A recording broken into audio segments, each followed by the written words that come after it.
এই পৃথিবীটা হচ্ছে পরীক্ষার স্থান। এই পৃথিবীটা হচ্ছে পরীক্ষার স্থান। সব সময় আমরা পরীক্ষার মধ্যে আছি। 24 আওয়ার্স আল্লাহ তাআলা আমাদেরকে পরীক্ষা নিচ্ছেন। আল্লাহ তাআলা সবচাইতে পৃথিবীর মধ্যে যাদেরকে বেশি পরীক্ষা নেন তারা হচ্ছেন নবী রাসূল। নবী রাসূলদেরকে আল্লাহ তাআলা বেশি পরীক্ষা নেন। পরীক্ষা নিয়ে তাদেরকে আল্লাহ তাআলা নবুয়তের দফতর দান করেন।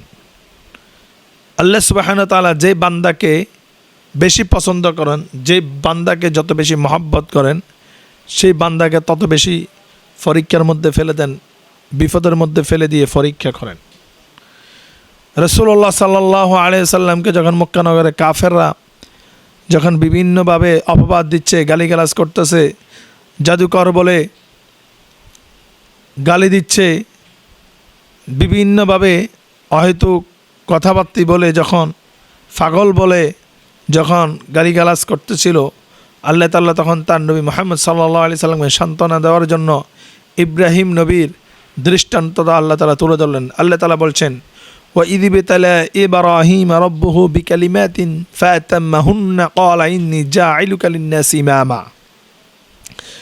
নবী, আপনি স্মরণ করুন সেই নবীর কথা, যেই নবী আমার খলিল ইব্রাহিম ও খলিলুল্লাহ, যেই নবীকে আমি অনেক বেশি পরীক্ষা করেছিলাম, আর আমার ইব্রাহিম প্রত্যেকটা পরীক্ষায় গোল্ডেন প্লাস পেয়ে উত্তীর্ণ হয়েছেন, পাশ করেছেন। যতগুলো পরীক্ষা নিয়েছিলাম প্রত্যেকটা পরীক্ষায় তিনি ফার্স্ট ডিভিশনে পাশ করেছিলেন। যার জন্য আমি আল্লাহ তাআলা ইব্রাহিম খলিলুল্লাহর উপরে সন্তুষ্ট হয়ে বললাম, ক্বালা ইন্নী জাঈলুকা লিন-নাসি ইমামা। Abraham, I made you the leader of the world. ও নবী ইব্রাহিম, আমি আপনাকে গোটা বিশ্ববাসীর জন্য ইমাম বানিয়ে দিলাম, নেতা বানিয়ে দিলাম। ইমাম মানে নেতা, লিডার মানে হচ্ছে নেতা।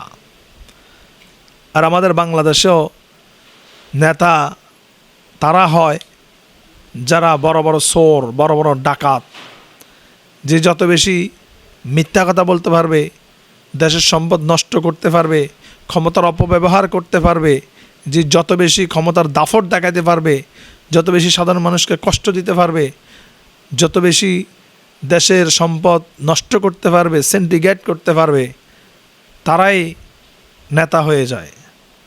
অথচ আল্লাহ সুবহানাহু ওয়া তাআলার কাছে বা আল্লাহ তাআলা যাদেরকে নেতা বানাতেন, যাদেরকে ইমাম বানিয়ে দিতেন, তাদের অন্তরের মধ্যে সবসময় ছিল তাকওয়া, সবসময় ছিল আল্লাহর ভয়, সবসময় ফরজকারী ছিলেন, তারা মুত্তাকি ছিলেন। এই জন্য উচিত আমাদের দেশের যে দায়িত্বশীলরা আছে, যারা নেতা আছে, পার্লামেন্ট থেকে শুরু করে প্রত্যেকটা ব্যক্তির অন্তর মধ্যে একমাত্র কেবলমাত্র শুধুমাত্র ভয় থাকতে হবে আল্লাহর। যদি আল্লাহর ভয় যদি প্রত্যেকটা নেতার, প্রত্যেকটা মানুষের অন্তরের মধ্যে থাকে, তাহলে এই দুনিয়াটা, এই বাংলাদেশটা অনেক সুন্দর হয়ে যাবে, অনেক শান্তি শৃঙ্খলা চলে আসবে, এবং কি আল্লাহর রহমতও নেমে আসবে, শান্তিও চলে আসবে, বরকত আসবে। আল্লাহ সুবহানাহু ওয়া তাআলা যেন আমাদেরকে সহি সমাজ দান করে, আমরা যেন প্রত্যেকটা পরীক্ষা যেন উত্তীর্ণ হতে পারি, আমরা দুনিয়াতে যেন কল্যাণকামী হই, পরকালে যেন আল্লাহ তাআলা আমাদেরকে মুক্তির ফয়সালা করে দেয়। আল্লাহুম্মা আমিন।